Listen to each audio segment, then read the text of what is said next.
Welcome to the Burn Bootcamp podcast. I'm your host, Morgan Kline, co-founder and CEO, along with my husband and company visionary, Devan Kline. And together, with our amazing team, we are going to help you push past your limits, not just physically in our gyms, but right here, mentally, emotionally, and spiritually on the Burn Bootcamp podcast. Together, we will take on challenges and break through barriers to transform into the best possible version of ourselves. We are more than a gym. We are a community. Your community. Let's go, Burn Nation. Hey, what is up, Burn Nation? And welcome to the Burn Bootcamp podcast. I'm your co-host, Devan Kline. I got Morgan and Bryson here, as well as Matt Morris here today. Thank you all for tuning in to the Burn Bootcamp podcast. And if you've been listening to us for any amount of time and you haven't left us a review or you're not subscribed, you got to do that because, we got our producer, Chelsea, sitting in our meetings every week saying, hey, guys, here's how many people are listening into the podcast. And we appreciate you guys. So please do that for us if you love it. Hey, it's August 7th, right? We're going to talk Replenish. We're going to talk electrolytes, debunking some hydration myths, talk a lot about hydration and its intersection to electrolytes. And then also, we're going to get into some member Q&As, talk about the opening locations here in Burn Nation. And before we do that, I just, wanted to welcome everybody today. Hope everyone's having a fantastic day. Most of you, wake up every day and you're having a great day. And some of us wake up, we're not having such a great day. And you know what? Every day isn't supposed to be great. Some days are better than others. And you're here doing the mental reps. I'm proud of you for that. Show up to the gym and just realize that if every single day was meant to be great, then great days wouldn't feel so good. So I'm feeling good today. Today's a good day for me. I'm still, I know Summit was a couple weeks ago, but I'm still on the Summit high, the energy that came from Summit, just being with over 1,000 people here in Charlotte to celebrate fitness, to celebrate our business was incredible. And I'm so proud of our team at HQ because they really allowed me to just really mingle the whole time and get to talk to franchise partners who were former members, trainers who were former members, Child Watch employees who came, operations managers who were there, all former a lot of them were former members. And so if you're a member out there of Burn Bootcamp and you're thinking about joining one of our teams, I know you might have a little FOMO from seeing that Summit stuff lingering out over the last 3 or 4 weeks. Morg, how you feel, Morg? I feel good today. I'm also still on that Summit high. Summer's almost over though. So that's the one thing that I'm not happy about. I enjoy summer. Kids are going back to school like in 10 days. I know they go back pretty early compared to other districts. I know in Michigan, we always went back after Labor Day. So it feels weird that the kids are getting ready for back to school because I really enjoy the slowness of the mornings when we're in summertime. So I'm going to cherish these next couple days.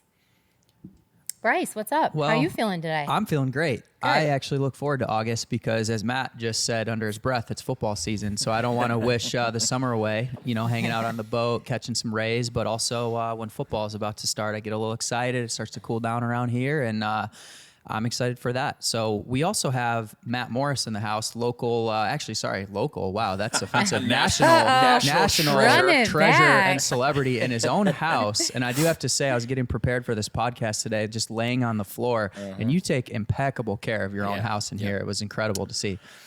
Yeah, first time here. Hello, everybody.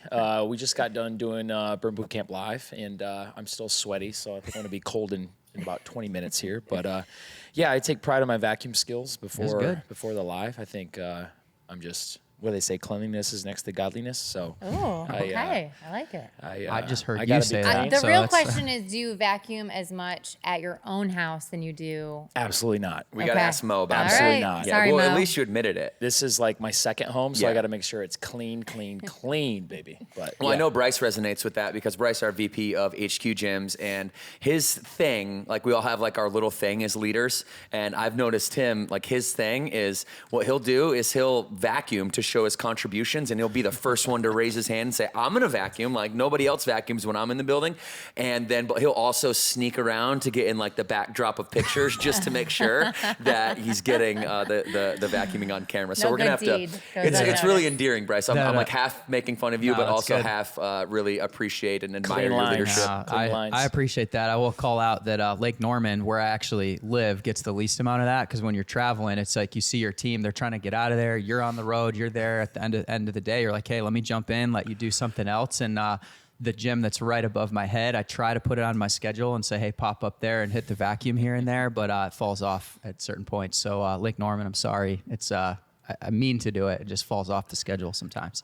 Yeah, well, it is cool. And for those of you that don't know, we're here in Burn Studios. This is where we shoot Burn Boot Camp on demand, our Burn on Demand product. Matt is our lead trainer there, as well as the VP of Fitness, and he runs his training team here at this studio. And then we break down right after our, 9:30?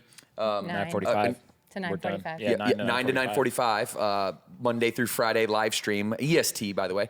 Then we break down, we bring out the podcast set, and we do the mental reps. And so we are here, people, and we are not going anywhere, so make sure that you subscribe. We're excited to get into the podcast today. We have the Burn World coming up next. We always do a 10-minute segment. We're going to break down just what is our monthly focus for all of our Burn members out there in the month of August, now that we are 7 days in here. And we're going to talk about the streak challenge that over the past 4 weeks, we've been tracking our workouts, focus meetings, and referrals to help all of us stay accountable during the summer months to make sure that we are taking care of ourselves. So, hinge month, everybody. What is a hinge, Matt? It is pretty much you bending at the hip. So it's different than a squat. Squat, your butt goes down. Hinge, your butt goes back. So I always say don't squat your deadlift. You don't ever want to squat your deadlift. You want to hinge your deadlift. So, we're gonna hit it hard in the month of August. Deadlift twice a week. If you're wondering maybe what the difference between a deadlift and maybe an RDL is, it's the same movement pattern. But if you think of a deadlift, it's more of a fast movement, A to B. You hit the ground, you stand up. An RDL is a little bit different, where you really want to go slower on the way down, and then stand up with a more controlled. So and you're also less knee bend, correct? Yeah. Would you say that's correct? That Yeah, you're more a little bit more knee bend in a deadlift. You're fixed in your knee bend so that you can really isolate and lengthen the hamstrings. Yeah, and on RDL, if you look, I always tell people to keep their eyes down on RDL, because for me, I look at my shins. If my shins stay vertical, that means I don't have a lot of knee bend. And then on deadlifts, your knee is going to bend a little bit more. That means your shin bone is not going to be as vertical as possible. But deadlifts are probably one of the best exercises, in my opinion, not only for an overall full body exercise, but your entire backside gets worked, hamstrings, glutes, your back. And one thing that you may not think of that goes a long way is your grip strength in a deadlift. So, your grip strength transfers to everything, pull-ups, chin-ups. I think a lot of people say I could probably do more weight, but my grip isn't there yet. And deadlifts will help you get there, because obviously you have to hold the weight on the sides of your body. So. Yeah, and it's a hard move. A hinge is a very hard move, like Matt was explaining. And the reason why it's a hard move, I'm going to use a science word, but I'm going to break it down for you guys so that we get it. It's called proprioception. Proprioception basically just means the way that you can feel your body in space and time. And so let's break that word down, proprioception, because it's like a big scientific word. So everything in the English language has origins and roots. And so proprio means proprius back in Latin, in the Latin days, in Latin terms, and that means one's own. So that means like my. Okay, and then ception is Latin for capere, which means to receive. So it's how am I receiving my own body in space and time? And this is why you guys should always really listen out at camp for form cues, because your proprioception is going to get better once you start connecting the form cues to your body in space and time, and you can connect the mental cues into the actual movements of the body. So a lot of times when we do a hinge, what we'll say, because it's very easy to get without breaking it down in saying, tilt your hips posteriorly and make sure you retract your scaps and, keep your chin tucked and your cervical spine straight. Like, instead of using all of those things, we can just say, shut the car door with your butt. Right, and these practical tips will really put you in the position. So if you get out of the car and you pull your kid out of the car seat and you're holding on to them, you don't have any hands, you just kind of hit the car door with your butt. It's a very similar movement. And you're going to see more and more and more of these big movement patterns, these fundamental human movement patterns coming out and coming to the forefront of our protocol and programming, because strength training is so important to the brand. It's so important to our bodies. And we're going to continue to lead the way when it comes to the fitness companies of this world and how important strength is to us. And we talk about it on the podcast all the time about strength and how it's very important. So Morgan, when it comes to hinge month, you got a deadlift PR, you got an RDL PR. What are you thinking about? What are you thinking about this month? Where are you going? I think this one for me, I mean, outside of my own goals, this is a tough one for form and like lower back pain. And so I do think, just to double click on what Devan said, is making sure that you're listening to form cues and listening to your trainer and making sure you're feeling good during the motion. Because I know for me, like, I still have a pretty weak core, and I can feel that on certain leg day exercises if I'm not doing them properly. So although we do want to see you increasing your weight throughout this month, form is always more important than load, in my opinion. So I would just give that focus. I'm a big hinge guy, so I'm going to challenge either of you to a hinge off any day. I think Oh, you got God. me in me in many other areas, but I think this is where I might actually be able to hang. So August is my month. Oh. I would say the biggest, if August is going to be a month for you guys to progress, obviously tracks whatever the weight you use, but to Devan's point about, or to Morgan's point about lower back, the majority of that comes from people not bracing correctly. So that means they're deadlifting a lot of weight with not any air in their abdomen. So they either are continually breathing as they continue to do reps. It's really, I always say, like, what do you do when someone's about to punch you in the stomach? You brace down naturally. That's what you want to do when you lift really heavy weights, because it keeps everything locked in, including your entire spine. So look through that. Look at what you're doing when you're lifting heavy weights. Are you constantly inhaling and exhaling? Are you taking a deep breath in, bracing, holding that breath, and using that at the time of the rep that makes sense? So it seems very complicated, but it's going to take reps and reps and reps and listening to your form cues that your trainers are saying throughout the month of August. So what Matt is describing is called the Valsalva maneuver, and basically it is a technique that powerlifters use to create internal pressure that creates that internal pressure is what helps you get those extra few pounds, and those extra few pounds in reps are what helps you really build muscle. And so it is a technique that is used in strength training, and you know, that consistent breathing he's talking about tends to take away from that. So yeah, as you're getting those big last reps and you're really wanting to like muster up the strength and get a PR, make sure big inhale, hold the pressure internally. Now don't pass out, okay? I'm not saying pass out. This is an advanced move, but as you're going to PRs, that's going to really help you guys. The Valsalva maneuver, look it up. Yep. Okay, we also have some new locations too. We have some new locations. These locations are coming on as number 406, Victor, New York, and number 407, South Reno, Nevada. Morgan, why don't you introduce James and Crystal to and Rebecca West to Burn Nation? Yeah, so number 406, like Devan said, Victor, New York, James Mulholland, and Crystal Klump. Crystal is currently a lead advanced practice provider and board-certified pediatric nurse practitioner. She's smart. Woo!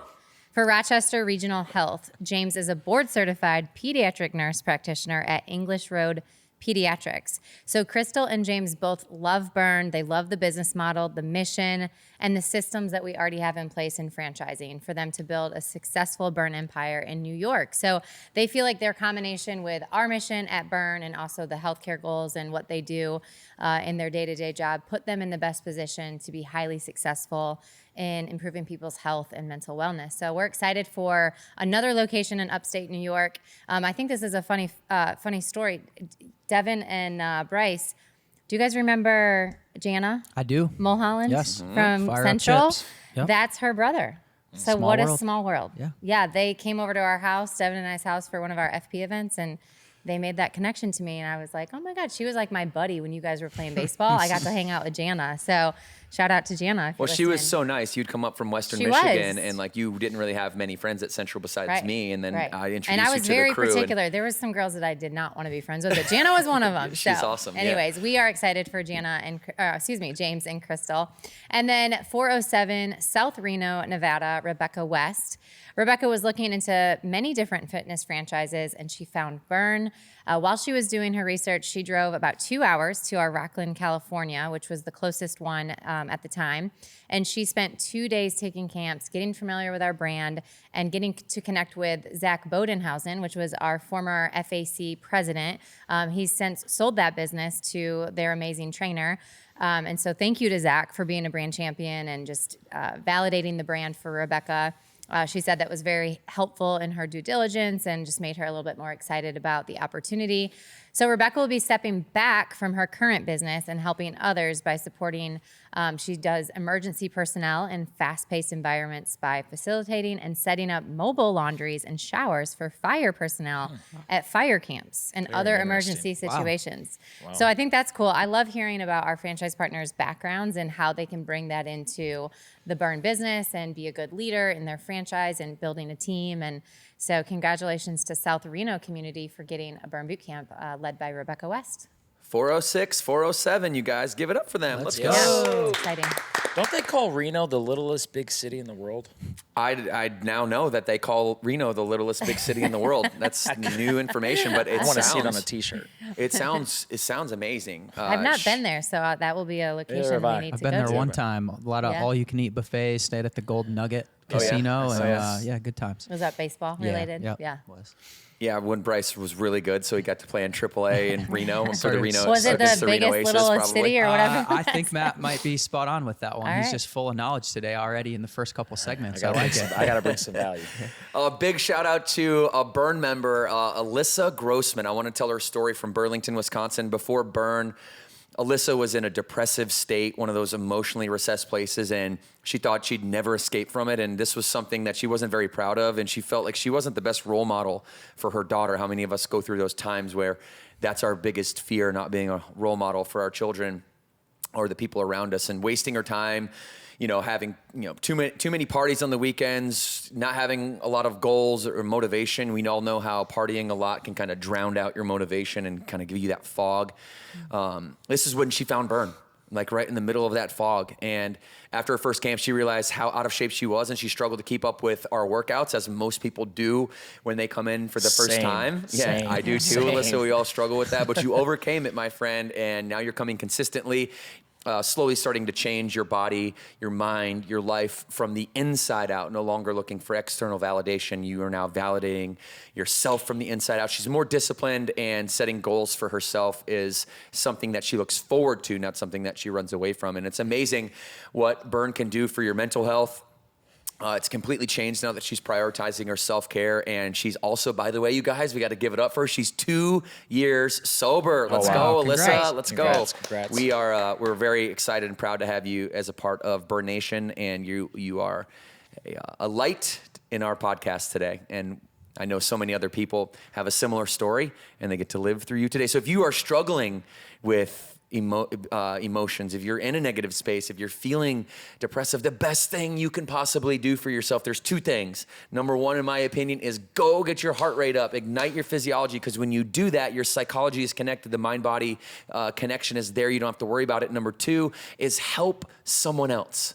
Go help someone else. Go volunteer. When we're in a negative space, we're in a depressive space, it's because we say the word I a lot, me a lot, I, me. If you go out and you give up the ego and you go out and you start to help people, and it's about you, us, my community, now all of a sudden you start to project on to the world what you are missing inside of yourself, and you're starting to make other people happy, and you will not be able to resist the temptation to smile back, and that's how the universe works. So thanks, Alyssa, for being a light in our podcast today, you guys.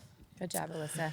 All right, speaking of member, we're going to move on to a member question. We have Chastity from Mint Hill, North Carolina. All right, Chastity, newer location here.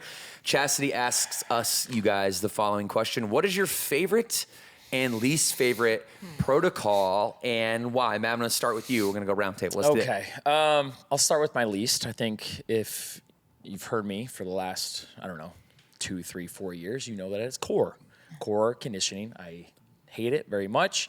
I don't like it. The reason why is, classic dude. I don't want to work my core. I'd rather work my other muscles. So, but also I think I do know that I'm getting core work outside of core conditioning. So I don't want to spend 45 minutes working on my core when I can do it on other days. And then my favorite, it's tie. I have a tie. Like, it's hard for me to. It's like if I had 2 twins, or I am a twin, my mom would say, I don't have a favorite child, I have 2. It's the same thing with me, protocol. I think it's leg day and it's Metcon. The reasons why is I know that they're going to be hard, inherently, and I continue to put myself in positions that suck, and so I can get through it. So leg day is hard. I didn't always love it. When I was a kid, I didn't like it, probably because I didn't have strong legs yet, but I do now. And I like the feeling. I think I've said this before. There's no better feeling in the world than having strong legs. They are the vehicle of your life. They help you move. You can run upstairs with confidence. You can, if you have kids, you can chase them with confidence. If I had to say one thing, is to build up your lower half, because if you don't and you get older, it is very hard, and it's going to take a very long time for you to get to the spot where you want to be at, where you could be now. So leg day, and then Metcon. Metcon to me is a feeling. Yes, things are happening with inside your body, and your heart rate's really high and you're breathing pretty fast. But the feeling during and afterwards to me is unique compared to our other protocols, probably because what is happening to your body during Metcon. There's not a lot of protocols where you can get your heart rate as high, but also use weights while you do it. And I think that is why me and I think a lot of people have Metcon probably towards their favorite protocols. So that's me. It's interesting kicking it right over to me, because what I have as my least favorite is Metcon. Yeah. So but to your point, it is extremely hard. So it's one of those, I don't love it when I'm doing it, but when it's done, you're like, wow, that I needed that. And I've actually gotten into the habit of just not actually even looking at what day it is. Some of you out there in Burn Nation might be like, whoa, how do you do that? I wear the same shoes. I'm sure some people have to be like, all right, what shoes am I wearing? I wear the same shoes, so I don't have any prep needed, and I just show up. I might ask a little bit before, but I'm not really looking ahead or anything like that. And so I'm showing up and doing whatever's going on that day anyways. It's just what in the moment am I feeling like, yep, I'm enjoying this while I'm in camp. And Metcon is just one of those ones that it's using multiple energy systems, so the strength training, but also is it the aerobic, right? So it's just challenging, to your point, but that's why it's the love-hate relationship. You hate it while you're doing it, and you love it when it's done. So. You're the ultimate burn bro. Of course you hate Metcon. Yeah. You want to just get strong, baby. There we go. So then now we're shifting over to my favorite, and if you guys had to guess, just throw a couple guesses. Arm If you're saying day. there we go. I got arm day on here. So I'd the say it's easiest protocol versus the well, hardest. there's just something about just the way you walk out of arm day, just feeling a good pump. Show and then muscles. The other one's burst. Kind of to Matt's point is burst is just when it's go time. It's just time to go. You get the breather, then you go again, and it's just quick. You go hard, and it's a lot of fun, and you sweat. So when you leave too, you just feel like I got a really good workout. And you know what you like if you see burst or the format of burst, you know what it is. You know what you're signing up for. You're going to work for a time, and you're going to get rest. Love it. You're going to do multiple rounds, and that's it. So, MK, what about you? I have to mostly align with Matt here, but I'm tied between, for my favorite, I'm tied between like athletic conditioning and Metcon, which I couldn't even tell you what the difference is right now in my head, but I think it's because of the weights, right, with Metcon. Just confirm that for me. Yeah. Right? Yeah. Yeah. Okay. I like it because of the way it makes me feel afterwards, but I also love strength because I know how important it is. But my least favorite is definitely core because I'm not good at it. My core is very weak, which means I actually need to go more. And I still do, but it's probably my least dreaded camp to go to. I am a big fan of athletic conditioning because I like to jump over things. And I'm a big fan of all of our protocols, but I think if I had to kind of skip one,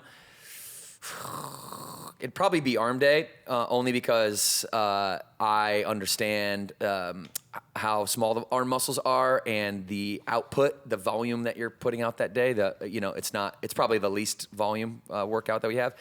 But I love them all, and you need them all. And so, yeah, you can have your best and you can have your worst, but you need them all. And that's why we have the Burn Boot Camp protocol, because you can show up and you don't have to think about it, right? What happens when we all have our least and favorite muscles to work or exercises to do?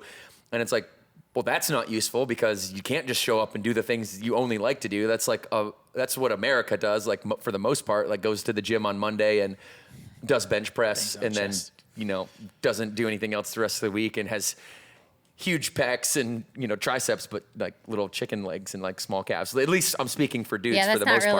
That's a dude thing for the most part. Yeah. Some of us are just calf challenged, man. It doesn't have anything to do with hard skipping leg growers. day. Yeah. So I have a quick question for the group. I think Bryce, you answered it, but do any of you guys look at what the workout's going to be before you go into camp? Obviously, Matt, you have to because you're building live.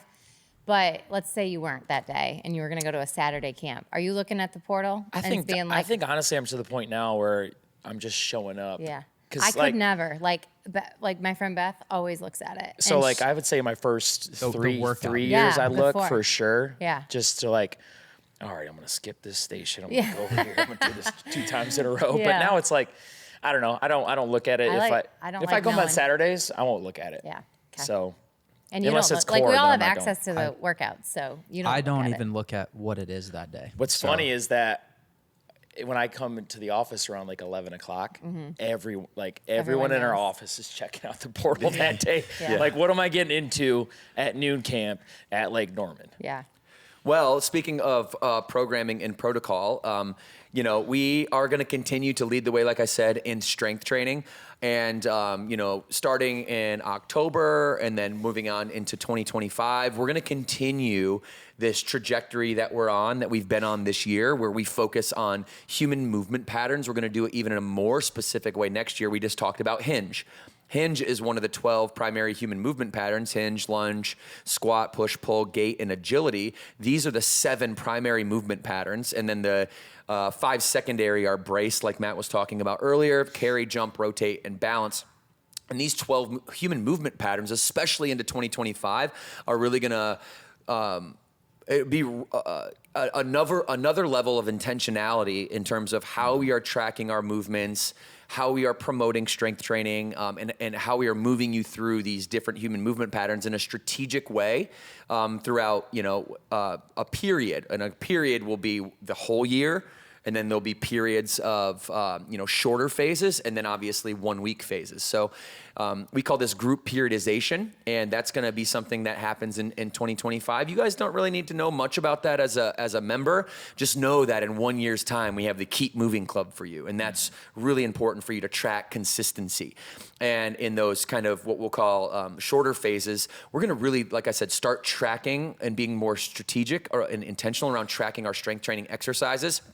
And then during those 1-week phases, we're talking about streaks also in the month of July, and streaks are something that we introduced starting back in October 2023. And we're going to keep streaks going in a big way. So between 1 year, breaking out the year into smaller phases, and then 1-week phases, we're going to be able to have some more structure around our protocol. And it's just a natural evolution of it. So I wanted to share that with you guys. This was a big deal at Summit for us. And starting in October this year, you're going to see our protocols get pared back just a little bit. Some members come to me and they ask me, hey, Devan, what is leg day versus lower body strength? And the answer is there's not really a difference, other than we had some different names just to keep it exciting and things like that. But members largely prefer to have our protocols be straightforward. Like, they want to know kind of what they're getting into. I look at it every day before I go in. I want to know. I want to get my mind into the mode of like, all right, if it's an arm day today, like, okay, I'm gonna start feeling my arms and look, and I'm gonna start like that mind-body connection right there. Start flexing my biceps. Driving energy into just like getting them ready mentally for me is really important. And so you'll see 9 protocols coming out in October that you'll start to see when that month hits. When you look at Instagram and you see our protocol for the week, you're going to see upper body strength as one, lower body strength, full body strength, push-pull, arm day, metabolic conditioning, athletic conditioning, core and conditioning for Matt. We made sure to keep that one in there, and body weight conditioning. So 5 strength protocols, 4 conditioning protocols. And another adjustment we're also going to make our program even better for you is we're going to format. We've always done this with our workout, right? You've seen circuits. Bryce mentioned bursts. We've had triple sets, quad sets, double Tabata, supersets, pyramids, EMOMs. You guys have heard all of this language. So we've had the workout formats, but now we're adding dynamic warm-up formats and then finisher formats, because our member survey that we put out said, hey, we'd like to have a little bit more spiciness on the dynamic warm-up, a little bit more spiciness on the finisher. So just a little insight into what we're thinking about here when it comes to protocol. Since we were on the topic, I thought I'd use today's section there to share that with everybody and let you know that we're really excited about evolving the programming. And I'm a nerd for it, if you can't tell, and I think about it all the time. Your arm day approach really explains a lot, because I've caught a peek through your glass office window a couple times, and there was just some flexing. I'm just going talking on to him. Okay. Are you guys ready to go today? Okay. You guys ready? You awake? You going? Please don't do that. Gosh. My kids all the time ask me to do like who's the football player that played at Western Michigan that hosts all the shows? Terry Crews. Terry Crews, he does the peck bounce. Peck bounce. I can't do it very well, but my kids think I can do it very well, and so especially Matt will have to Ryan. Take over advantage and of teach it you. while Yeah. they still think you do it well. That's good. Until they see Matt.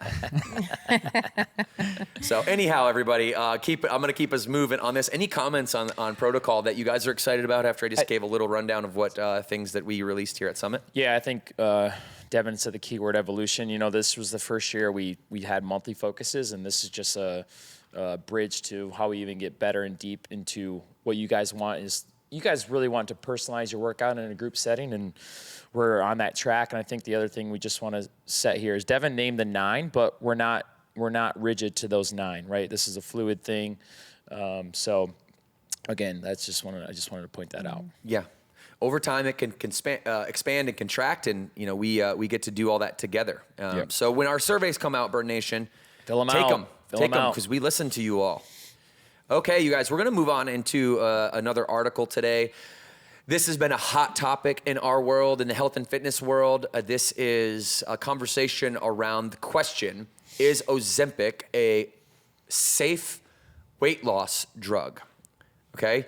Is Ozempic a safe weight loss drug? And what I'll do is I'll tee us up with this one, and then we'll go around the horn and we'll give our take on it. So, it's very easy to just start to demonize things right away. So I try not to take that, and I try to see the good and the opportunity and everything. And so when we're talking about is Ozempic a safe weight loss drug, I think my comments start with, is that the right question to ask, right? Is it a safe weight loss drug? Because first of all, it's a drug for diabetes, and it was never intended for weight loss. And so people are buying it under the guise of it being a diabetes drug. And it's so freaking popular that oftentimes one of the downsides of this is actually creating a shortage of this semaglutide, this GLP-1, this semaglutide.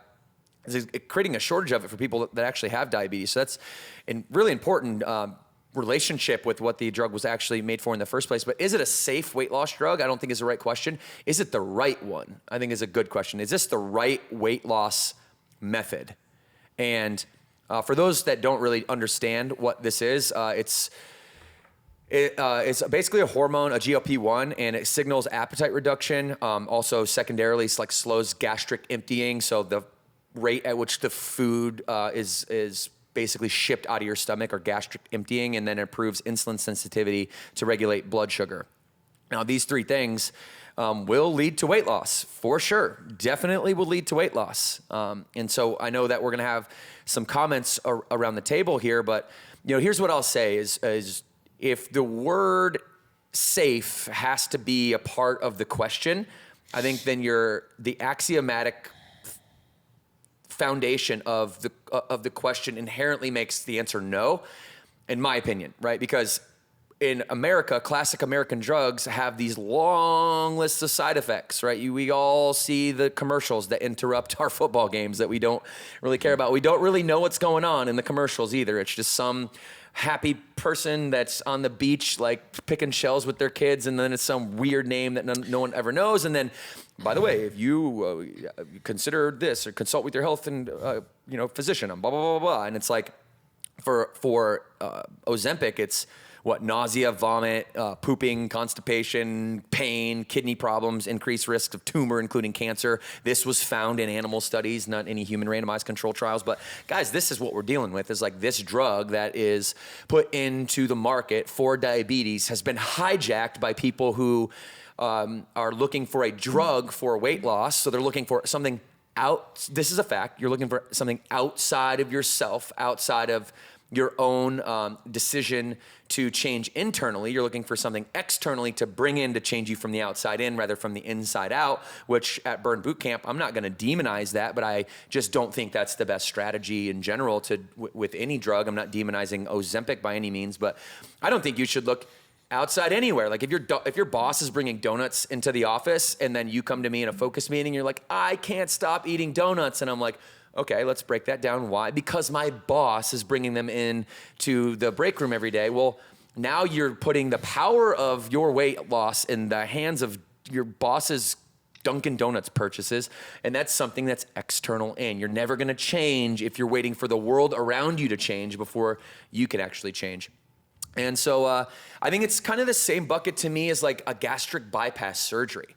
If it helps you and you're doing it the right way and you have a game plan and you are changing from the inside out, you are changing your habits, you are eating better, you are educating yourself, and you're actually creating a transformation, and this can be something that helps you, by all means. I'm not here to tell you what to do or what not to do. I am here to suggest that those that do not change their habits prior to a gastric bypass surgery end up for a short amount of time having success, and then in the long run, because they didn't change their actual personality or their character, then in the long run, those overeating habits they're gonna creep back, the stomach's gonna expand over time, and they're gonna creep back, and you're gonna be right back in the situation that you started with in the first place. So it's not absolutely bad. You should never is something I'll never say. You guys all know that about me. I'm not an absolutist, but I will say probably not the right question to be asking if you are trying to change your life, if you're trying to lose weight, if you're trying to lose body fat. I think there are about 27 steps precisely that you should be taking before you revert to converting a diabetes medicine into a weight loss drug and calling it a cure. Yep. I'll be quick. I think a couple things I want to hit on. First thing is, I think it's a problem that the United States of America is the only country in the world that allows pharmaceutical commercials on TV. I think that's a problem for sure. The other thing about Ozempic, I don't think we know yet if it's safe. I don't think we've had the studies to prove if it's not. Have people lost a lot of weight on it? Absolutely. But what are the other side effects long term? However, I have read stories of people actually who've taken Ozempic. They've lost weight, obviously, but it's also treated other addictions in their life. So I think I've read multiple stories of alcoholics who've taken Ozempic who are also overweight. They stopped drinking. And people don't know why, right? So again, we don't know all of the benefits or non-benefits of Ozempic. And I think to Devan's point, if I had to give people advice, it'd be talk to your doctor. But also, if you're not diabetic and you really want a long-term solution, this is obviously not it. And I've seen every celebrity that's taken it, they've had that Ozempic face. That Ozempic face where they just get sucked in cheeks and they lose all their muscle. And I don't think people want to lose muscle. That's not what we're about because they're not eating. So I would stay away if you're not diabetic. And the last thing I have a problem with is they're giving this out like it's not a drug. Like I think last week on 2 different drives in the same day, I heard Ozempic commercials. Yeah. And they're just giving them out at clinics. They don't even have to go to a doctor. Like, hey, we're giving free Ozempic out, blah, blah, blah, blah, blah. And I don't know. I think that's a problem. And so. I haven't seen these pictures. Are you still the market for like the People magazine at the checkout aisle of Harris I used to do the Teeter, crosswords in that thing all the time. Oh, nice. No, I think I just really, I'm not an expert in this area at all, but I just double click on what Devan and Matt said. And it's really, I always think for really anything, not just this specific topic, natural first, right? Like what can I do that can help me reach my goals? And then if you truly have done all of those things, Devan, throughout the, what'd you say, 27 things that you can do that are within yourself first, if you've checked every box and you're still at a point where you're saying, hey, I'm not where I need to be, then explore other options for sure. And I think I've said on past podcasts, I mean, I'm glad that there's been advancements in modern medicine, like in the Civil War age, if you got an infection, right? Like that might've been the end of it, you died, right? So there's obviously some things that we've been able to figure out through science that have been positive, but there's also some things that, maybe we're taking it a little bit too far. We're using it when we don't necessarily have to be. And when you look at this specific topic, it wasn't made for this. So if you're going to figure out what is the next thing to reach your goals because you've exhausted everything that's in your control, it's pretty tough to be informed, right? Because when it was not designed for this, there's not studies saying, hey, we're setting up the study to truly understand it for this use. So you're actually making the decision, weighing the risk reward of how is this going to work? So that's how I look at it. And really not even just in this topic is natural first. Then obviously if you're going to go outside of that, then you've got to have all the right information to be able to make the best decision for you. And that's pretty tough when this isn't what it was developed for. Well, I'll give my opinion because I think that's what you asked for, but I'm certainly not a doctor and I have not studied every study. But I think for me, this is just the next drug. This has been going on for years and years and years of like, what's that quick fix? Hydroxycut or, whatever you can buy on the market that you lose your appetite basically, and then it reduces your intake of calories. And we know that's how you lose weight, calories in, calories out. And so again, I think that this is a quick fix for people. And I would say the population that I'm most concerned about that's using Ozempic are the ones that are not overweight or do not have diabetes and really don't need this, but need some external validation that they need to be skinnier. And obviously I have people that come to mind right now that look just like me, probably weigh the same as me, and they are watching social media or they're around people and they have some sort of insecurity where they think they need to lose another 5 pounds and you don't, And so I think that's what makes me sad about this drug is there's people taking it that don't need to take it. And they're not doing it the right way. Like we've all said, there's other solutions out there that are healthier for you, where you're eating the right foods, you're focusing on your calories, you're getting strength training in, and you're not just doing this quick fix. So the FDA is not someone that I have high level of trust with. So I also would just question, again, these drugs are being accessible to people without them getting a full understanding of how it's going to hurt them in the long run. They might lose weight in the short term and they may not have any of those immediate side effects, but what's going to happen in 10 years from now when you've been, taking this drug that don't have the clinical studies that we need to say it's going to cause something longer term. So those are my biggest concerns with Ozempic. And I think, again, it's a deeper issue with our society and defining what women and men should be looking like on the outside.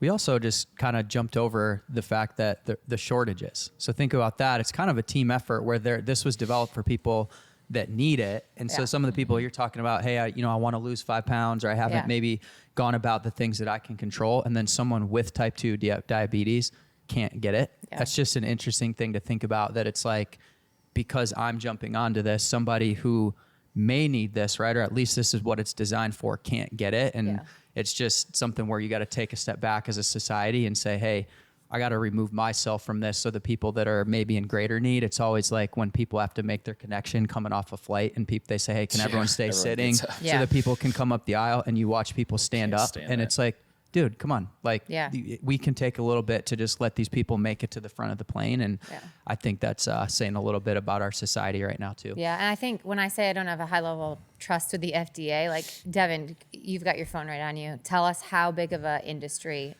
Ozempic is right now. How much money are people making that are producing this? It's pretty big, but speaking of the FDA, it's not an FDA approved application. The drug itself is approved for type 2 diabetes, but the FDA has not approved Ozempic as a weight loss application.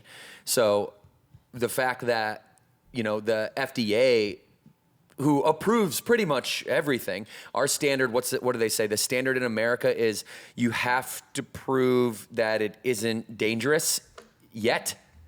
And in other countries, you have to prove that it's safe first, right? That's a different perspective. So I could do an animal trial at, one time. Oh, it's not dangerous yet because we have this little evidence, but in Europe, they're going to say, no, hold on. You've got to then take that through the animal trials into human randomized control trials. Then we've got to wait, X amount of time until we prove it's safe. And then we've got to try to, kill our own study. We've got to try to, prove ourselves wrong. And then we will approve something. So I don't know the exact market the market share? What it's got to be huge, isn't it? Can anybody look it up real quick? Gotta be in the billions. What's the market share of it's Ozempic for sure right gotta now? be in the billions. I mean, they're creating new plants just to make this drug. Yeah, for sure. You know, I mean, because the demand is obviously so high, which we've talked about, but $14 billion in sales in 2023 is what's popping up. And you guys, this is like Morgan was saying, or somebody, I forget who was going down this track, but this is not the first weight loss drug that's ever come to the market that's been shocking like this. As American people, we have a very short-term memory and a very short-term outlook, generally speaking. Like we can see, tomorrow and yesterday, but we can't see in the early 90s when all of these insulin drugs started popping up. We can't see in 2005, in 2000, the approval of Byetta, Victoza in 2010, Cendexta in 2014, Ozempic in 2017. Like you're gonna go back, and like Morgan was saying with like hydroxycut, you're gonna go back. This also is true for mainstream American diet programs as well. You can go back to when drugs were first made, to when dieting became like a human discipline. You can go all the way back, and then almost every year or every other year, there's something new that everybody jumps on, and then just wait because it's only a matter of time before drugs are taken off the market. Do you remember what was it called that you could get over the counter at GNC? Was it called a Fedra? It had a Fedra in it. Yeah, you could get a Fed. You could get a Fedra over the counter, give you a heart attack and make you jacked up, but it also give you a heart attack. And we had to take that back off the market. Now, by the way, supplements are not FDA approved. So anything that's not FDA approved, you're going to really have to make sure that you do your own research, that you know what you're doing and what you're getting yourself into. I implore you not to just blindly walk into a clinic, take somebody's word for it, stick a needle into your body with some substance that you don't even know what it is, and then mistake that movement for progress. I think that's a big mistake. The last thing I want to say about this, the scary thing, I forgot this article came out, is once the financial markets once they start putting out articles like this one about if more Americans take Ozempic, GDP is going to grow. Yeah. So that's what Goldman Sachs came out and said. So like if Goldman Sachs is coming out there, and obviously they got tentacles a lot, they're going to want to keep pushing this thing so the U.S. economy keeps growing, and people don't think about that. So it's all financially driven. So Yeah. you can't And trust to me, that. also, that's a ridiculous statement because everything that you sell in America increases the GDP. So if it's not Ozempic, it's something else. That's a silly state. That's a silly justification to me. How that is important. Like I don't even get how that is relevant. Like everything increases the GDP. I get it. So guys, this is a hot topic. Like I said, we're not absolutists here. We just try to give you our opinions, and feel free to disagree or agree with them. And we're also not going to demonize it at all, because we believe that if you're healthy and you're happy and you're confident, whatever combination of resources that you put together to make yourself more happy, more healthy, more confident, those three things, happy, healthy, confidence, I'm all for it. So, and I know you guys are too, yeah? Yeah, Yes. for sure. Okay. All right, y'all. So, hot topic there today on the podcast. I just warmed up. Just getting warmed up. Okay. So we're going to move on to a member Q&A. Let's talk to Jillian from Sarasota, Florida. And she asks, what is the biggest challenge you faced in your fitness journey and how did you overcome it? Morgan, why don't you talk about your story? Because I know that you preach about story? this a lot early Which on one? when we started getting into the whole bodybuilding scene. I think that's a great story to answer her question.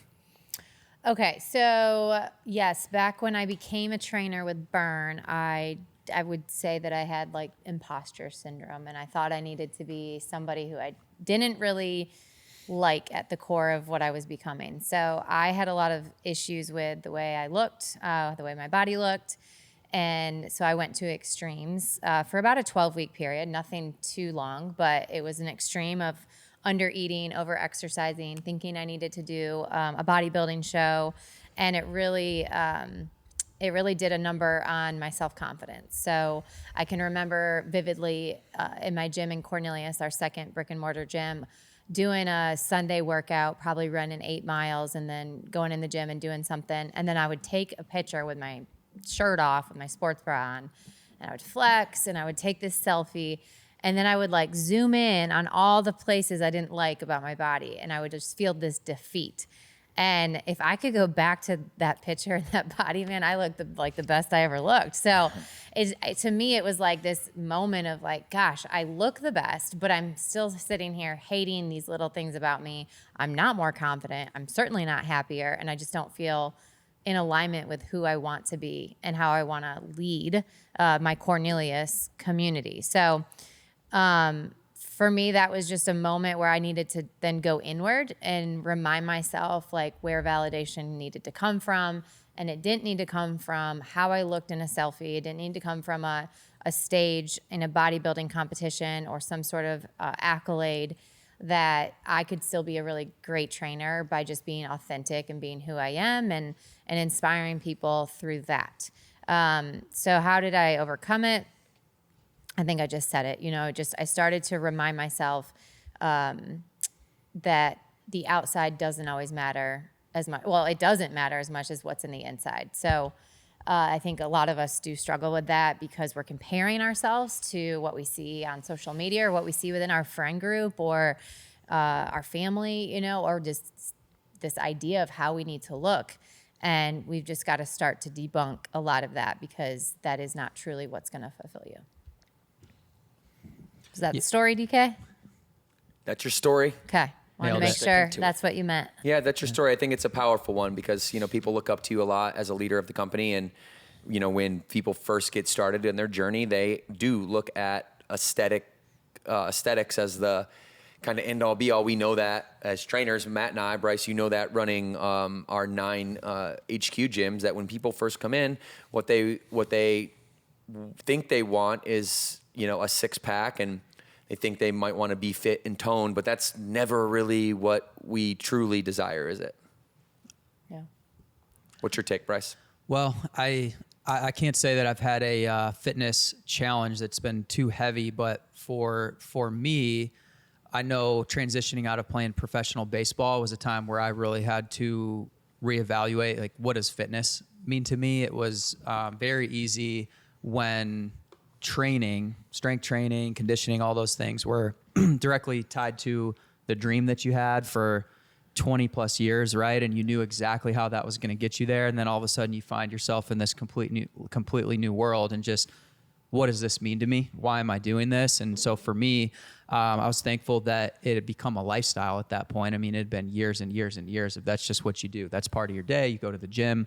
But how do I now step into the gym and continue to stay consistent and also push myself? And it was important for me to understand the why. Otherwise, it's easy to just stop being consistent or just kind of, mail it in. And for me, it was just realizing that, yes, working out was directly related to big dreams that I had, and it still is, right? It just looks different. It's not necessarily, I'm doing this so I can throw 97 miles an hour as a pitcher and stay healthy. Relax, you did that how many times? Well, I'm going to use it. I'm going to throw it out there every time I talk about. You were 3 miles away from As touching you would 100. too. I know. Yeah. I'm just jealous because he threw harder than I did. But now, hey, it's more, how do I feel? What's my energy like? How crisp can I think, right? So that's, they're different goals, but training is still just as important to what I'm trying to do in my life as when it was when I played a professional sport. It just looks a little bit different. And so once I realized that helped me get back into, I never stopped, but it was just start trying to find that Like a really new why. strong, positive Find a new relationship. And why am I doing this? And why am I, why do I do hard things? And why,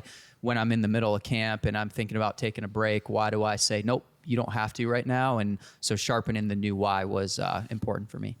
Nice. Matt, are you a fitness machine, a robot, or do you actually have fitness challenges yourself? Yeah, I got a challenge. I'm gonna start when I was younger. So I think definitely in college, I think the biggest challenge for me is I probably gave people too much credit on their impact on whether I would, go out and drink or not, because I'm not a big drink. I actually don't like drinking. Probably because I would like to wake up in the morning and work out. So I think we've all probably been there when you're out with a group and you say, no, I'm just having like water tonight, and they give you, can I swear in here? Yeah, but just not too much. When they give you crap, tastefully pick your when moments, they give you 'cause we have crap kids listening. for not like partaking, you're like, no, I'm gonna go work out tomorrow. So I hated that. Like I hated that, and I would separate myself from people that continually ask me to go out, and then they turn it around on you like you're the bad guy for not. Well, Matt's no fun. Yeah, no fun. And it's like, you know, that was a challenge I think early on in college, and being like just accepting the fact like, okay, if you don't want to hang out with me because I'm not going out to get wasted, then that's not my problem. That's a you problem. So that was the first challenge. And then I think the next challenge is accepting the fact, and this takes a long time for people to realize. And the thing is it's okay if you don't work out a day. It's perfectly okay, or maybe two. Like again, listen to your body. And I think as we've gotten older, especially as I've gotten older, I've realized that to continue to see the progress and results in my body that I want to see, I actually have to rest more. I don't have to work out more. It doesn't work that way. So I know people sometimes like, I got to do 6 or 7 days a week. That's fine if you want that, but it's okay to accept the fact that, you know, you can rest, you can recover. There's different ways for you to be active outside of, you know, crushing it every day. So just for me, that was a challenge that eventually I had to get over. And then recently I pulled my hammy. I'm getting old. We were doing sprints at Summit. I didn't get warmed up for going all out sprints. There was like 250 people in this workout space. All of a sudden the trainers said, "Oh, we're doing sprints. Find a group of 8." So we found a group of 8. We all lined up. I was like, I'm gonna be the first person in my group to finish. That was set up to compete too. No one beat me in a sprint. So the first time down, boom, no one beat me. Second time, I was going like 85%. I forget who was next to me. They started speeding up, and it's like that thing on the highway. You get 2 cars that are the exact same next to each other. It's like, who can go faster? So I was like, all right, this guy's not beating me. So I went to 100 real quick, and I pulled my hammy. So I got to accept the fact that I'm getting old, and I had to warm up properly. And so I'm currently almost over that, but that was my most recent challenge. Yeah, that was surprising. I thought you were the inevitable man that can never get hurt. I've never seen you injured in the gym ever. I've never pulled my hamstring until I am officially 36 years old. All right. This is the end of your cheetah age, where what's the saying? A cheetah doesn't have to warm up to go 0 to 60. Is this where you're realizing cheetahs don't stretch? Yeah, cheetahs don't stretch. Yeah, but you know, we're on the young side of old now, and that's a new interesting place to be in your late 30s. Yeah. You're no longer the old young one, you're the young old one. Yep. Yeah. So we're going to move on because I want to make sure that we get to the next member question. This comes from Sam, and this is a very important one, especially for our parents out there. I know we talked a little bit about hydration today, a little bit about weight loss drugs today, but we also want to talk a little bit about social media, because Sam brings in a question from Gilbert, Arizona that asks, what are your thoughts on the impact of social media and its correlation with fitness and body image, especially in young kids? And Morgan and I obviously have 3 children, Cameron, Maxwell, and Ryan. They're 4, 6, and 8 accordingly. And this is a hot topic for us right now. Our kids, like we wanted to when we were young, like to watch cartoons on the TV all the time. They want to have a screen in front of them. It's part of the culture growing up. It's part of what they see at school. They have iPads at school, computers at school. They watch now Wildcrafts at school when, you know, teachers need a little break, want to have them do something educational. So they're like, screens are literally built into our society. And that can put a lot of pressure on parents, you know, especially as the children themselves are saying, well, Mom, this friend and this friend and this friend all have it, and you're not letting us do it. And that can put some pressure on parents. It definitely puts pressure on us too. But, you know, our take, Morgan and I's take, and Morgan, you can back me up on anything I miss here. By the way, before I give you my take, I'm not projecting my take onto anybody or saying that I'm right or that I'm wrong. But when it comes to being the leader and leaders of our household, we've got to have a philosophy that suits our family and what in the direction that we think would be best to set up our children for success. So I'm just going to give you experience rather than advice. So in our experience, we believe that the responsibility to keep our kids mentally, emotionally, physically, spiritually safe, that's our responsibility. And, they're 4, 6, and 8. They don't get to tell us what they can and can't do yet. Like my 8-year-old daughter just learned how to tie her shoes, right? She doesn't get to tell me when she can and can't do stuff. And so I would say we're less like democratic in our household, and we're very nice and kind to our children, and we get on their level and we talk to them, but we're also dictators. Like what we say goes. You don't get the opportunity to tell me otherwise. No, I will not listen to your perspective. I will not negotiate with you because you're 8 years old. But what I will do is politely tell you what's going to happen. I'll listen to you, tell me why that shouldn't happen, and then I'll politely tell you, thank you for telling me. This is what I heard you tell me why you don't want to do this. I'm your parent. Here's what we're going to do, and here's why, just so you know what we're going to do and the why behind it. But your direction is not considered, meaning you cannot sit on your iPad for 3 hours because Stacy, her mom lets her do that every night, and she gets to watch, Fuller House back to back to back to back to back to back whenever she feels like it. You don't get to do that because your name is Cameron Kline, your name is Maxwell Kline, Ryan Kline, and we believe that our attitude, Morgan and I's attitude, and our discipline, and all other things that shape our character are in fact mirrored by our children, and that as parents, our character, personality, our rules, our discipline, all of those things are mirrored inside of our children. Our children are a reflection of us mostly. Like you have the most control as a parent over how your child grows up.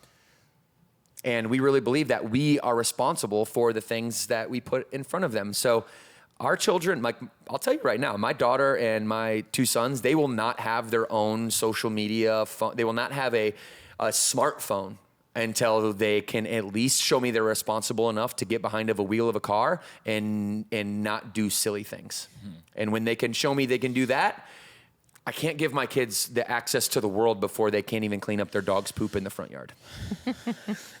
Yeah, we're working on that dog poop. Yeah, I think it's like you said, Devan, it's our job to protect these young minds, and their brains are not meant to process the things that are in social media right now. There's not enough restrictions. It's pretty much an open world out there. I think about when we had Facebook first. You had to have like a EDU email, remember? So it's very restricted, and then it's obviously opened up now. I mean, my daughter could get email, like if I let her use iMessage with her friends, which could be very controlled, she could get linked a TikTok, and then she could open that link, and TikTok is then now she's able to scroll. I think if you just pulse check yourself and say, how does social media make me feel sometimes? How much of a time suck is it for me as an adult human being who has a developed brain that can usually tell, good from bad? How does it impact us? Now take that down to these kids' levels. They're just not meant to be exposed to that much because it does have an impact. I shared with you guys the impact it had on me in my 20s. So imagine that for teenagers who are going through changes in their body and changes in their hormones and their emotions, and then you add that to it. I just think it's a combination for depression, anxiety, mental issues. I do. I feel strongly in that. And I think we as parents have to fight against that system more and more as screens and social media become more accessible. So, yeah, I think with the addition of social media, you go back a couple of years, and when Matt was checking out the People magazines in the checkout aisle, mm-hmm. I mean, the body image stuff was always there, right? You had the guys with their shirt off and ripped and stuff like that. But now it's more places. And it's not only the people you don't know, it's also the people you do know. And I think it's just provided an added challenge for kids who are younger and younger and younger, just dealing with comparison, right? And it's not even just kids, it's adults too. And it's really just, even as adults, it's hard to know, what do I want? What can I control? And really stay focused on that. It's hard to expect 8 years old, 10 years old, 13 years old to really have a good relationship and have a clear direction on where do I want to be heading? And what I'm seeing out of all these people that I don't know, that I do know, and what they're doing actually has nothing to do with what's important to me. And it's just getting more prevalent now where it's crossing into the environment where they are learning what they want and what's important to them. So agree on it's definitely a battle as parents to just continue to stay up with the options of how do I protect them, right? Like how do I, make sure they can stay connected with friends, but also only in a productive way, right? And hopefully technology continues to evolve, not only offer more, but also offer ways to say, hey, you only get this. You have this smartphone, but essentially this is a brick. You can call your friends and that's pretty much it. So it's definitely a different world than we grew up in, because I had a Nokia something. I didn't even get the Nextel touch to talk thing. And it basically, I think texting was still like the three letters on the number. The two things I want to say on this, the first, to go back to Sam's question, I think, and I don't know if this is ever going to happen because this is a big thing, is like media and us as a society has to prop up the proper people, right? Society made it cool and hip to have these influencers on these social media sites that probably maybe didn't want to work in the corporate world. They're like, or what am I going to do with my life? Oh, I'm going to make content on body appearance and fitness, and they don't know anything about it. They're skinny naturally, right? So that for people who follow him think, oh, this person does the right things, I'm going to listen to him because they just aesthetically look good, right? I don't know if that's ever going to change, of propping up the proper people, unless Instagram gets shut down or TikTok gets shut down. The second thing is, I think you have to take some personal responsibility on who you follow. Like, you are in control of who you follow on social media and the content you consume. So if you have to have a lot of self-awareness to realize how it makes you feel in the moment. And if you can't click that unfollow button or block people that give you bad feelings as you consume their content, that's on you. That's not on anybody else. So do inventory of who you're following on Facebook, TikTok, Instagram, whatever other social media platform out there, and click unfollow for the people that don't make you feel good. That's what you have to do. So there's a lot of personal responsibility into that, and that's what I've had to do. I mean, people that don't give good stuff out, why would I give you my follow? So those are two things on that. I mean, you hit the nail on the head with personal responsibility. Like, and part of, if not all of personal responsibility, is the ability to control oneself, or self-control. So if you are one of those people that just sit there and just go next, next, and someone's talking to you and it's like, dude, what'd you say? You're literally watching other people be successful with their life or not, and you're just consuming what they're doing rather than going out and taking control of your own success and being personally responsible for that. Listen, The Anxious Generation is a book that just came out in #1 New York Times bestseller.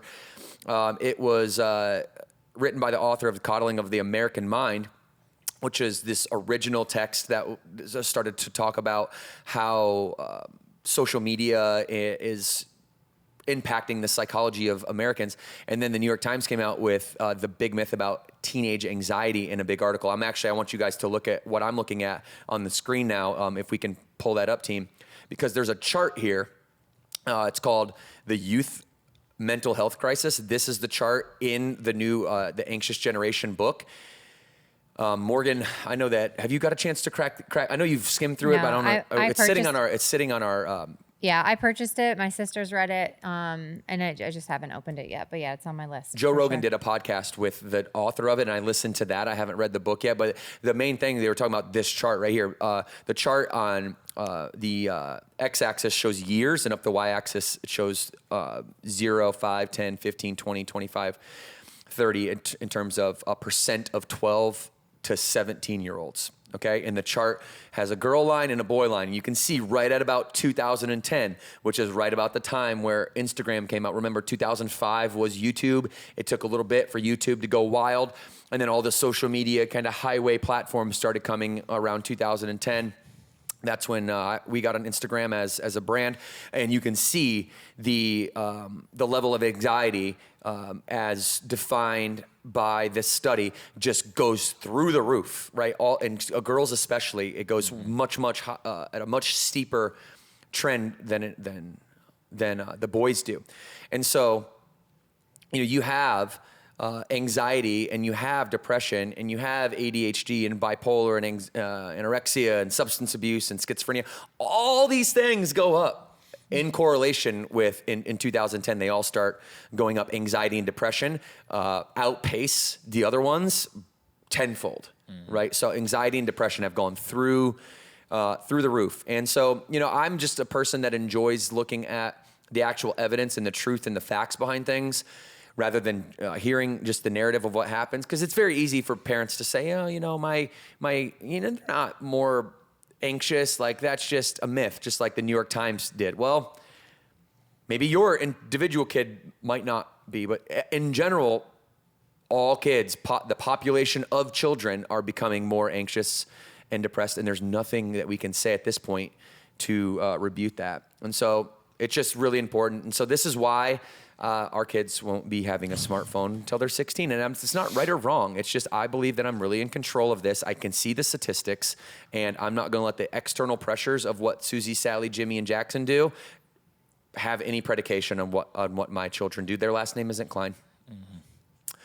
All right, everybody. Okay, so we're going to have a myth or fact section here, a myth or fact, okay? And what we're going to do is we're going to look at a Yahoo article, okay? Now, before we look at this Yahoo article, because we will link it in the show notes so that you can see it, I would like to say this Yahoo article, it's titled Experts Debunk 9 Hydration Myths, okay? And I would like to say then it's written by a health and wellness staff writer, or probably a health and wellness journalist, okay?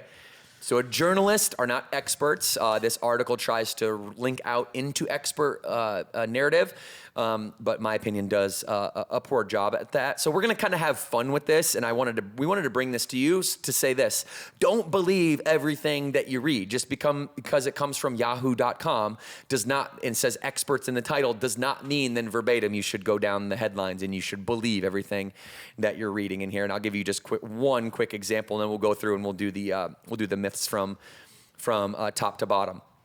So myth number 2 is an example. It says, water is the only thing that hydrates you. And it says, nope. Along with fruits, vegetables, and other water-based foods such as celery, other beverages, with the exception of those that contain alcohol, can help hydrate you. Okay, because it has water in it. Right, I'm on board with that. In fact, some studies, okay, here's the part where I'm like, this is why you guys need to watch what you're listening to and tune into the podcast, because we're always going to give you things non-biased and hopefully straightforward. So the next sentence says, in fact, some studies claim that milk is more hydrating than water. That's very misleading if you're just reading this article verbatim, because it says experts and then it says some studies claim. Now let's go ahead and click into some studies claim.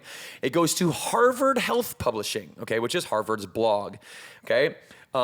This is written by an MD. Okay, so now they're citing an MD, but it says, the headline says, when replenishing fluids, does milk beat water? So it's a question. I'm open to MDs posing questions. And then the H2 line, the subtext is, some studies suggest milk is better than water, but evidence is weak. It's like, so do you see how misleading it is to then say, myth 3, studies claim milk is more hydrating than water. Somebody can take that. Oh, I heard milk's more hydrating than water. This is the same conversation that has gone back to where, like, eggs is the biggest one. Like, eggs are probably one of the most fundamental foods that we as a human population can eat. It's nature's multivitamin. Nature's multivitamin. And there are back and forth kind of pendulum swinging studies in these types of journalistic narratives that say, one moment, eggs are bad, cholesterol, bad cholesterol is in eggs. And then the next moment, eggs, the superfood, and it swings with the times and what those journalists need to write about in order to keep the clicks up, because when the clicks are up, the advertising revenue is up. When advertising revenue is up, I keep my job. When I keep my job, I keep food on the table for my family, which it's all good, right? So this is all linked back into personal bias, and we all have a level of it, and we try to do our best to cut through that. So we're going to have fun with this article, but I do not put this article in front of you to say that Yahoo Life And this probably amazing person here, health and wellness staff writer, I won't say her name, that's not important. I'm sure she's amazing, but she is not somebody who has the credentials in which you should go down this list and just take what they're saying verbatim. All right. Are we good with that before we go into this, everybody? Are we good with that? Yes. Makes sense? Say yes. Yes. All right. Myth number 1, you need to drink, Morgan, 8 glasses of water per day. You need to drink 8 glasses of water per day. Or Myth else or what? fact? Myth or fact? Myth. Myth. I thought it was 8 cups of coffee a day. That's Oh, what I've been God. doing. Well, apparently that counts, Okay. according to journalists. That, and they don't even tell you how big's the glass. Yeah, no, there's so many questions, so many questions on that one. So But she goes someone on. might read that and say, it's all a myth. I don't got to drink 8 glasses of water. And then they don't drink. Yeah, because Yahoo said it. So it says, is it a good idea to drink approximately half your ounces in water each day? That's what it goes on to say, Dr. Dana Cohen. So we like that. We like to make it more straightforward. You got to do some math when that's the case. And at Burn, we just say, hey, 100 ounces of water a day at the very minimum, and start there. And if that happens to be below your body weight, half your body weight in ounces of water, then obviously you want to work up to that. But let's just get started there, people. And if you're not there, you're going to feel a heck of a lot better. There's a lot of studies that show that your metabolism, if you are somebody who may be chronically dehydrated, by just hydrating yourself with 100 ounces of water, half your body weight in ounces of water, or just proper hydration, you can actually increase your metabolism by up to 30% in some studies. And so water is obviously essential, but do you need to drink 8 glasses of water per day? 8 little tiny glasses. Yeah. That's all it is. Okay, let's do 2 more. Myth number 5 in this article. Thirst, Bryce, is the only sign of dehydration. Myth or fact? I'm saying myth because I'm not thirsty often, and I know I'm a dehydrated dude. So I think the biggest sign for me, so this is a Headache. myth for me, is that a headache for sure, and then I just feel either like brain foggish or tired, because I know being properly hydrated will give you energy naturally. So if I know I'm feeling down, then I know I'm dehydrated. So and thirst doesn't come to me. I think it's more fatigue. Yeah. So myth number 8 here, this one has to do with us intimately because Burn Nutrition has a product called Replenish. So Morg, I'll let you plug Replenish, but Matt, this question will be directed toward you. Myth 8, you need to drink electrolytes every single day. Well, you just told him it was a myth. No, I said myth number 8. Oh, got it. Okay. Myth number 8, this is are all the Yahoo's myths. opinion. Myth I number would 8 is that you have to drink electrolytes every day. Do you agree with Yahoo? I do agree that you should drink electrolytes every day. I guess I would need a little bit more context on the human being here, but for me personally, I would give this advice just because I know you go to the bathroom a lot during the day, and what you pee out is electrolytes. So if you're not replacing that with something other than just plain water, you're going to get headaches. You might feel tired. So I think it's a good idea to have some type of electrolyte every day because you're losing it. Yeah. No, you're going to lose it. You're not Yeah. going to go throughout 24-hour day without peeing or pooping. So Yeah. I would replace that with something. Unless you take Ozempic and you're constipated. And I think, it's important to know, like, electrolytes contain, like, the certain minerals in your body that you're peeing out. So Yeah. Magnesium, potassium. sodium, right? Yep. So you got to replenish it, and that obviously through electrolyte drinks is what those ingredients are. Says you may have seen electrolyte drink packets drop or even beverages like Gatorade that promise to boost your hydration, but are they really better than drinking plain water? It depends. Electrolytes are minerals in your body fluids such as sodium, potassium, chloride, magnesium, and they're essential for the various bodily functions such as maintaining hydration. We lose electrolytes in sweat and excrete them in urine, like Matt was saying. However, on a typical day of sweating, we don't need to think about our electrolyte levels. That's because our most adults get electrolytes through our food intake, says Dr. Joanna Luke, a physician at Burnett School of Medicine at Texas Christian University. You may need to boost your electrolytes. However, if you're doing intense exercise, such as workouts that are demanding or spending time in the heat, as plain water may not be enough to maintain hydration. The thing I think about is when I put Replenish, which will obviously drop our own products here, is number one is I feel like it's just like a supercharger for like rehydrating you. You know, yes, I'm going to get it through my food throughout the day. And yes, I'm going to still drink my water. And And so, yeah, maybe I'm not depleting it as much as I think I am. But for me, when I put Replenish in there, I feel like I'm just speeding up my rehydration process to feel better. And then secondly, it puts a taste in your water. So a lot of people just get bored with water and they want some sort of flavor in there. So I would say if you're going to do that, then pick something that's clean, that's going to also rehydrate your electrolytes. And it's a 2-for-1. I definitely take Replenish for performance, just so you guys know, like if I know the live that day is either like leg day, Metcon, like a very intense, and I'm drinking coffee before the live. Yeah. And if I don't take an electrolyte after that and I go straight to live, I have like there are parts of that camp where I have dizzy spells because I know I don't have the electrolytes in me. Now, if I take Replenish after I drink the coffee, I don't have those things. Yeah. And I don't like feeling dizzy. No one does. So that's for me personally. It helps performance to train the live in a way that, you know, people expect. And if I don't do it, then I really got to be careful I don't trip over any weights when I get dizzy or anything like that. So it helps me in that way, practically. Yeah, and this assumes that too. The Dr. Joanna's advice assumes that the normal human being is actually partaking in a diet that provides the electrolytes for you, which I don't think in my practical experience working with thousands of people is the case.